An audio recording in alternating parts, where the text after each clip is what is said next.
Graça e muita paz, abençoados, eleitos do Senhor, escolhidos, perfeitos em Cristo.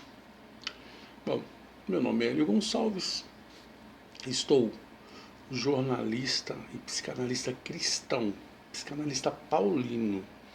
Hoje nós vamos falar um pouquinho, sobre casamento, sem ser no civil. É pecado morar juntos? Bom, seguinte, existem pessoas que pregam que sim, mas elas se baseiam aí em duas passagens bíblicas, Romanos 13 e Tito 3. Romanos 13 e Tito 3. Onde lá está escrito que nós devemos ser submissos às autoridades. Então, as pessoas hoje, tem muita, a gente for na internet, no YouTube, a gente vai ver muita gente falando a respeito de que não, tem que ser, papai, tem que ser casado no civil, no religioso. São dois aspectos que tem nessa instituição criada por Deus: a religiosa e a civil. Hoje existem pessoas que elas pensam assim, Lógico, todo mundo tem direito à sua opinião, a concordar ou discordar. Eu aqui estou dando a minha opinião segundo o entendimento bíblico, ok? Então todos têm direito a discordar ou concordar se assim for. Mas eu tenho certeza que futuramente vão chegar a um consenso perfeito. Se você está vivendo maritalmente, quer dizer, uma união estável, você está de acordo com os princípios bíblicos, Quer dizer, você está obedecendo às leis de Deus e você não teve condição de casar, não vejo porquê. Eu tenho um exemplo, quando eu era jovem, bem mais jovem, de um casal que já tinha por volta de uns 25, 26 anos, que eles viviam juntos há 8 anos. Aí conversa vai, conversa vem, resolveram, através de pessoas que os evangelizaram e tal, resolveram começar a frequentar uma igreja. 90 dias após, se separaram. Porque na igreja foi dito pelo líder religioso, isso já faz parte do sistema religioso, que você tem que casar para você tomar a chamada Santa Ceia, que eu tenho aqui um vídeo recente explicando um pouquinho sobre Santa Ceia, que não deixa nada mais do que Páscoa. Nada mais é. Então, o pastor está fazendo até um favor para você em falar para você que você não pode, você não vai louvar na igreja porque você não é casada, você não vai participar da Santa Ceia e tal, mas aí quando a gente chega em dízimo, aí sim, aí você pode. Por que na hora do dízimo você não tem que ser casado também para você dizimar? Tá bom. Esse casal, eles se separaram exatamente, porque a Bíblia fala deixe-me ver, em Gênesis 2, 18, a partir do 18 até o 24, ela fala assim que Deus, a mulher tem que ser submissa ao esposo. Bom, é uma ordenança. Os dois vão se unir e se tornarão uma só carne. E que o que Deus uniu jamais separe o homem. Então é meio complicado. Você não pode isso, você não pode aquilo. E tudo isso eu estou falando porque eu recebi. Um comentário que eu tive com uma irmã lá do Espírito Santo, Maria Aparecida. Um abraço para você, minha querida, abençoada, eleita, para o esposo, os filhos, a mãezinha também. Residi aí por muito tempo. E é um povo acolhedor, muito tranquilo. Então não existe o fato de você fazer certas coisas biblicamente, porque não tem prova, na Bíblia não tem. Tem um casamento de Isaac e Rebeca. Por simplesmente tiveram o consentimento dos pais da tribo perfeito. Agora, como eu falei, as pessoas falam, alguém agora nesse momento Está dizendo, não, não é assim não, isso é heresia, tem que seguir a Bíblia, porque não sei o quê. Tá, esses dois versículos que eu falei, Romanos 13 e Tito 3, capítulo todo, é lógico. Então eles se baseiam nisso, mas não tem, se você for ver a respeito de tudo que se fala sobre a igreja ou das pessoas que cultuam em 1 Coríntios 14, você não vai encontrar ali uma palavra como padre, pastor, bispo, apóstolo, que por um acaso eles são ordenados a fazer um casamento. Não, não, negativo, não existe isso. Pelo menos na minha Bíblia, eu tenho lido, eu não encontro. Veja só, vamos lá. Nós vamos começar com um livro da Bíblia que muita gente, olha, eu sou atacado demais. Sim, mas eu fico feliz, porque só assim eu entendo que Deus, Ele criou. Em Isaías 45:7 diz que Ele criou o justo e o ímpio para o dia mau. Uma outra coisa que eu costumo falar aqui, não quero ser assim enfadonho, repetitivo, mas sempre está chegando pessoas novas, então é bastante interessante a gente falar isso novamente. Por exemplo,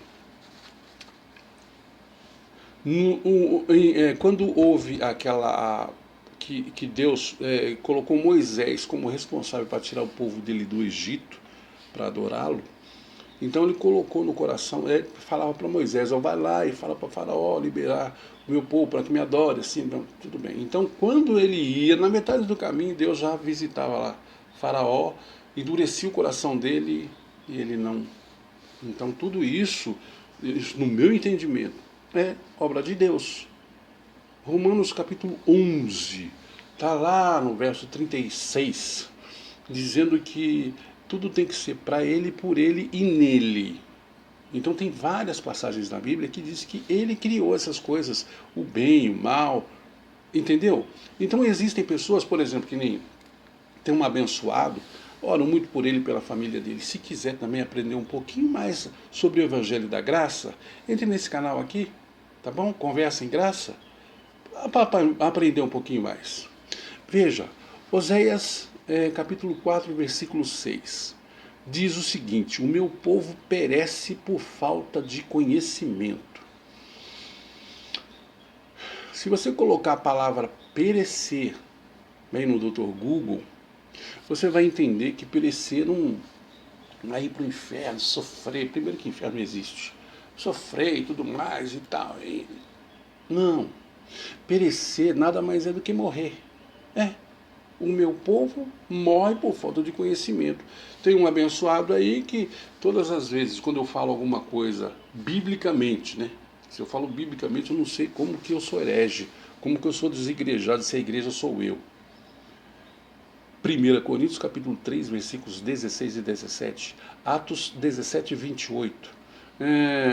1 Coríntios capítulo 6, versículo 19. E por aí vai. Todos esses livros, os versículos, falam que nós, vocês, depois dos anos 70, nós somos a igreja. Não um templo feito por mão de homens, como diz em Atos 17, a partir do 24 em diante. Desse jeito. Então não há necessidade. Esse casal foi separado por homem, mas está escrito na Bíblia que não é. O que Deus uniu jamais separe o homem. Mateus capítulo 19, versículo 6. Mas leia todo, 19 todinho, para que você entenda, porque, mais uma vez eu digo, texto sem contexto é um pretexto para heresia. Eu tenho problemas, inclusive dificuldades na família, muita gente não crê naquilo que já foi inculcado, né? O pastor já colocou na cabeça, está lá impregnado, hipnotizou. Você tem que pagar, tem que fazer abluções. Abluções nada mais é do que um banho na água. Aí, não, você tem que. Eu estou me preparando para o batismo. Romanos, capítulo 6, versículo 3 e 6 também. Está dizendo lá. Quando Cristo, você, eu, nós somos batizados na cruz com Cristo. Nada de água. Isso é lei de Moisés. Nem na lei de Moisés também existia essa questão do casamento que tinha que ter uma assinatura, um papel e tudo mais e tal. Não, não estou falando que de repente eu estou indo contra essa questão, mas tem os seus motivos. A partir do momento que você tem no seu coração constituir uma família, Deus já está te aprovando, certo? E muita gente pode falar assim, olha, casamento é que nem eu comprar um paletó. Eu vou no shopping comprar um paletó, tem que experimentar primeiro para ver se serve, não é isso? Então muita gente vai com esse pensamento. E casamento é muito, mas muito sério. Nada disso pode fazer com que as pessoas vai aí se juntando aí, né? Não. Tem um esposo, esposa, filho, constitui um lar, tudo certinho, tudo numa boa, então maravilha, maravilha mesmo. É a minha opinião, de acordo com a palavra de Deus. Os sentimentos mais nobres, né? Os sentimentos mais nobres que norteiam o matrimônio estão baseados no amor mútuo, o companheirismo e na lealdade, seguidos de um compromisso de vida a dois. Por esse ângulo, entendemos que o amor sem compromisso vale tanto quanto o ódio. O nosso Deus é Deus de propósitos, por isso estabeleceu o casamento. E esse casamento, existem alguns propósitos básicos para mantê-lo. Há muito tempo atrás, eu escrevi um livro, chama-se O Mito do Amor, né? Então nele a gente coloca muita coisa relacionada ao casamento, à importância do casamento, baseado em Amós 3:3. Andarão dois juntos se não houver acordo entre eles. Então, cabe ressaltar que às vezes, tirando aí esse casal, ou colocando esse casal como exemplo, morando 8 anos felizes juntos, 3 meses depois a liderança os separar. Por quê? Você não pode isso, não pode aquilo, não pode aquilo outro, porque você não é casado. Sendo que 300, num total de 613 mandamentos, leis, lá de Moisés, no judaísmo, 365 mandamentos desses diz que você pode isso, pode aquilo outro, pode, né? E assim por diante. O restante 248 está dizendo você não pode, você não pode, você não pode. Então é o seguinte, quando na Bíblia nós vemos aí, a gente lê sobre aquele que disser que não tem pecado, já o está cometendo, está falando para aquele povo daquela época, porque na realidade 613 mandamentos, leis, né?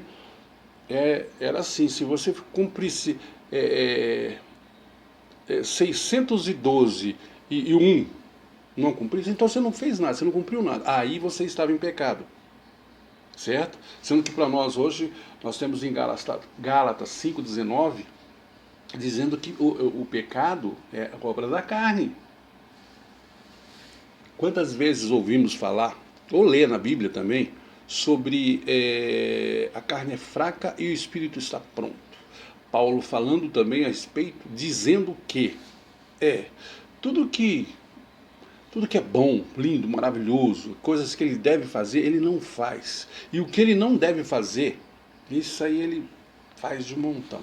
Então veja bem, para Paulo falar isso, não foi apenas uma mentirinha ou algo parecido, não, deve ter sido coisa feia, feia.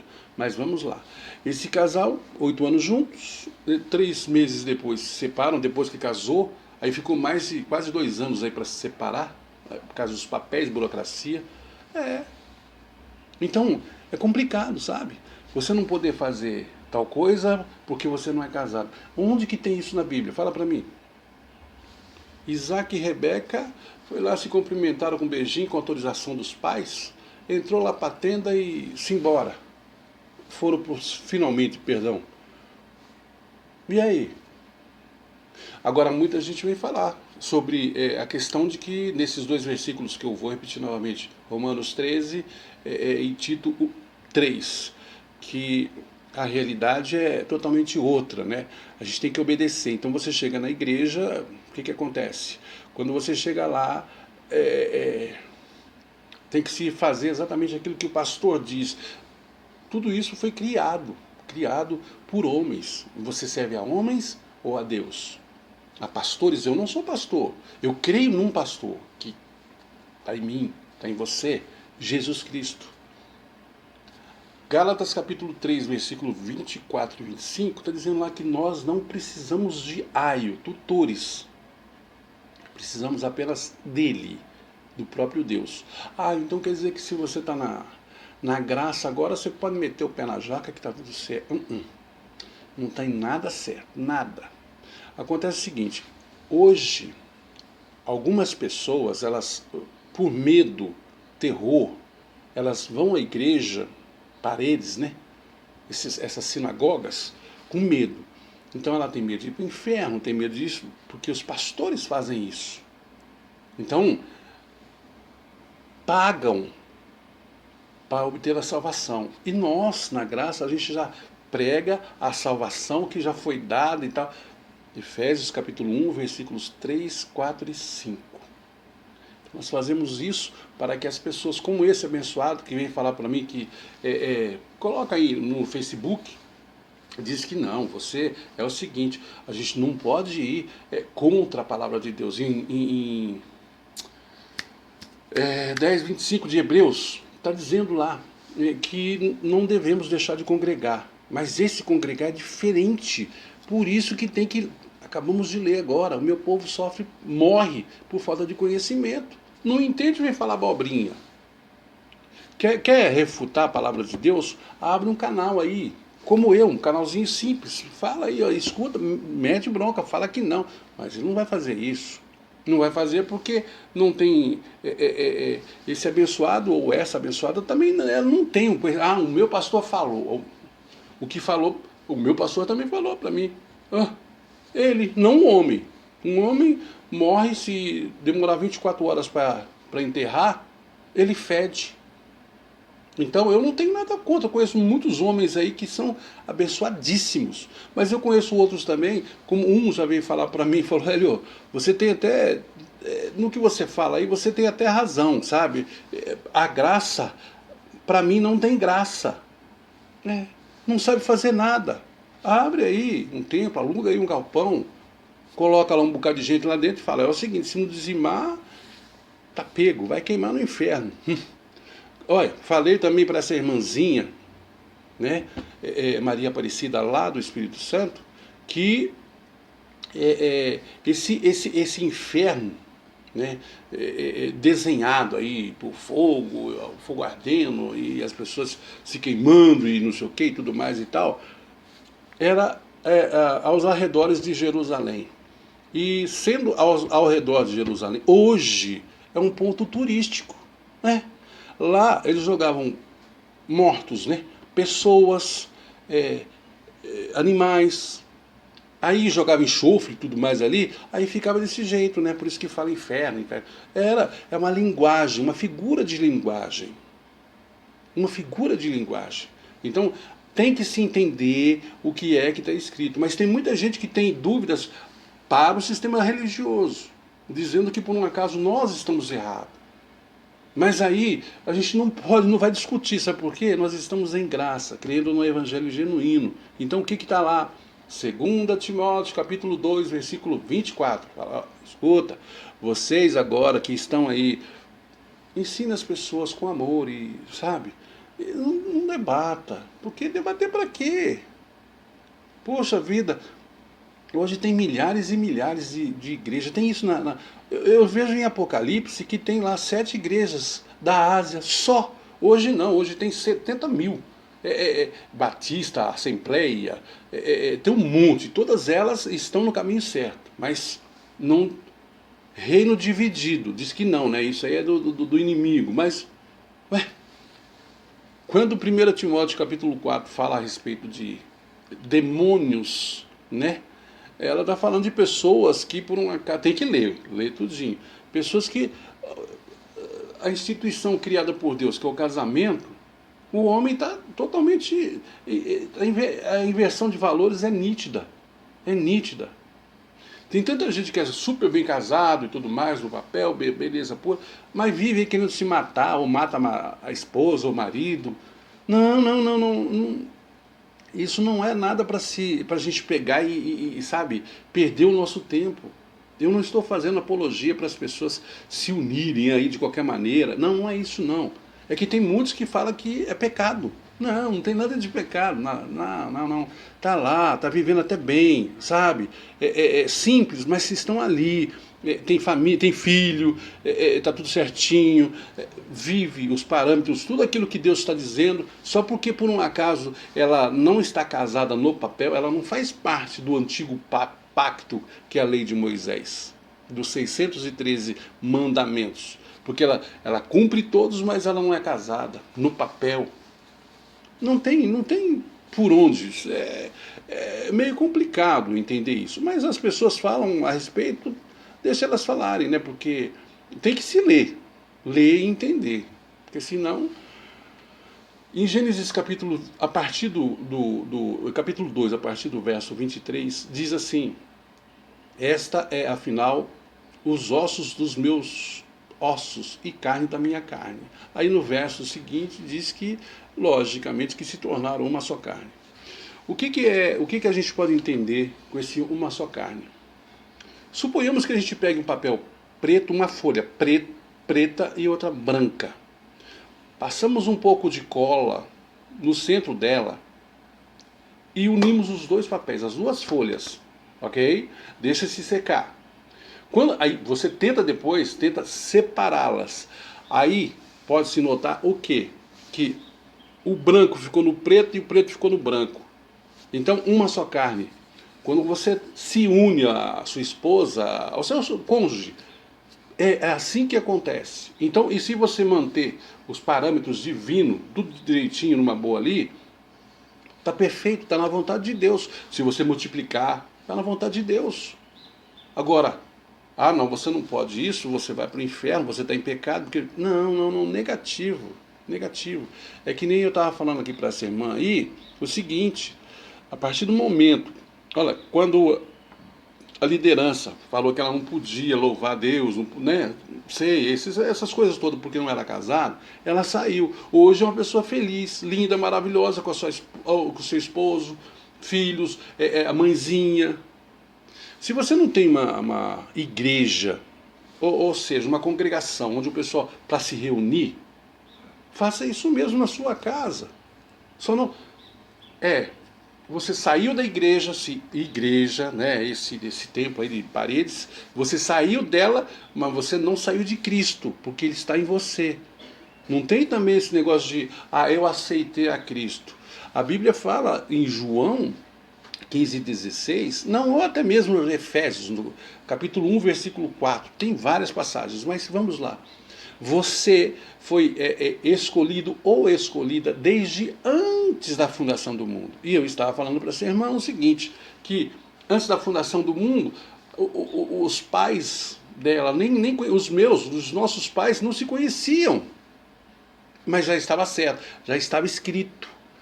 Agora, a gente ouve pessoas dizerem aí que, olha, aquele que escreve a sua vida, tem a caneta na mão, não terminou aí. Não, tá tudo certo, já tudo feitinho.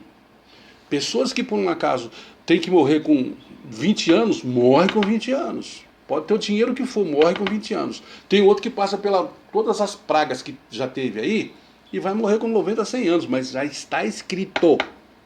Então ele não vai passar. Eu estava aqui falando com um irmão esses dias, ele falando para mim, na minha família, lá na Bahia, tem 4 irmãs e a minha mãe, moram todo mundo junto. As 4 pegaram Covid e se deram mal. A mãe nem pensava, e cuidava, né? Estava junto com as pessoas que estavam com Covid e cuidava, porque mãe é mãe. Olha aí, aconteceu o quê? Nada. A mulher está lá pulando e tal de alegria, porque conseguiu vencer, quer dizer, tratou de uma tal forma que passou por cima disso aí, beleza. E olha que as filhas, bem menos idade, né? E a mulher com 94 anos. É tudo Deus, tudo Deus. Então, para você que tem aí a preocupação de que por um acaso você está em pecado, o pastor falou que você está em pecado porque você mora junto e não tem condições de casar, ou sei lá, só Deus é que sabe o motivo pelo qual. Se você continua fazendo exatamente aquilo que está na Bíblia, que é a vontade de Deus, Romanos 6, tá? Que é a vontade. Se você está fazendo isso, pode ficar tranquilo que não tem problema não. Tá mais do que respaldado. Não sou eu que estou falando, só estou lembrando, tá na Bíblia. E, como eu sempre falo, 95% desses líderes religiosos, que eu não tenho nada contra eles. A luta não é nem contra a carne nem contra o sangue, mas pelo que prega. Tá certo? Então é o seguinte, veja só. Quando nós entendemos isso, entendemos, logicamente, que a gente nem passa na porta da igreja. Você vai se tornar inimigo dos irmãos, do pastor, de jeito e qualidade. Muito pelo contrário, é aí que você vai ser, porque você está mostrando que o evangelho, o verdadeiro, o genuíno da graça, transformou você de verdade. E o tempo que você ficou lá, para nada prestou, para nada serviu. Entendeu? Então, hoje, eu tenho isso em mente. Eu creio que. E tem muitos que sabem disso, lógico. Tem muitos pastores aí que sabem que isso é uma verdade. Mas ele não pode pregar isso. Ele vai pregar isso aí o povo vai se revoltar contra ele, vai sair da igreja e tal, né? Porque é difícil entender. Difícil. Mas que o povo está acordando, tá. Tudo começou que nem o império desse poderoso aí, o Edir Macedo, já está caindo, devido ao ocorrido lá em Angola. O povo acordou. Olha só o que ele estava fazendo com o povo lá. Quer dizer, muita gente fala, ai, tadinho, não sei o quê, mas não sabe o que está sendo feito por trás. Então leia. Nós acabamos de ler aqui, o meu povo está morrendo por falta de conhecimento. Aí depois fica falando abobrinha aí. Quando morre, tem que ter 2 caixões, um para o corpo e outro para a língua. E não vai culpar ninguém não, é a própria pessoa que é culpada. Certo? É por isso que eu sempre digo, eu sou casado, bem casado, uma esposa linda, maravilhosa, beleza pura, mas é o que eu sempre falo. Veja bem, você em Gálatas também está dizendo lá, hein? 4, 6 e 7. Ei, de Deus ninguém zomba não. Plantou, colheu. Essa é a chamada lei da semeadura. Ok? Plantou, colheu. Então, tem muita gente aí que está numa boa. E tem gente que não está. Por quê? Plantou. Não adianta você querer plantar arroz, aí você olha na sua despensa e fala, não, mas arroz eu tenho um monte de arroz aqui, meu Deus, dá para comer uns 15 anos, eu estou precisando de feijão. Você já plantou arroz, não vai colher feijão de jeito maneira. Você plantou arroz, é arroz que você vai colher. Ok? Vamos lá então. Vamos encerrar. E se tiver mais alguma dúvida, por favor, eu faço questão. Fale com a gente não tem, eu não tenho aquele conhecimento todo, mas não, é bom que a gente vai atrás e a gente vai pesquisar e vai até saber também. Às vezes é coisa que a gente nem ventila, nunca passou pela cabeça e é bom. Então esse é o crescimento na graça. Vamos lá. Gênesis capítulo 3, versículo 18 e 19. Maldita será a terra por tua causa, com dor comerás dela todos os dias, espinhos e cardos também ela te produzirá. Comerás a erva do campo e do suor do teu rosto comerás o teu pão, até que tornes a terra de onde fosse tomado, porque és pó e para o pó te tornarás. Repetindo, 3, 18 e 19 do livro de Gênesis. Desde que essa foi a primeira instituição, né, que Deus criou. Então, quando alguém falar alguma coisa para você assim, sempre vai ter ou um Hélio, ou seja quem for aí para explicar. Porque já está um pouquinho, 5 minutos apenas, né, além do seu conhecimento, beleza, porque eu também estou aprendendo. Vou repetir, jornalista e psicanalista paulino. Então a gente tem uma sede muito grande de pesquisar, estudar. Mas não é com todo mundo que você vai falar, porque de repente já vai vir com... mesmo que esses pastores também fazem aí. Tudo que você vai falar para eles no novo pacto agora, eles voltam para o antigo pacto, para a lei de Moisés. Parece que eles não conhecem o novo pacto. Amém? Deus foi, é e será eternamente contigo e todos os seus. Até a próxima.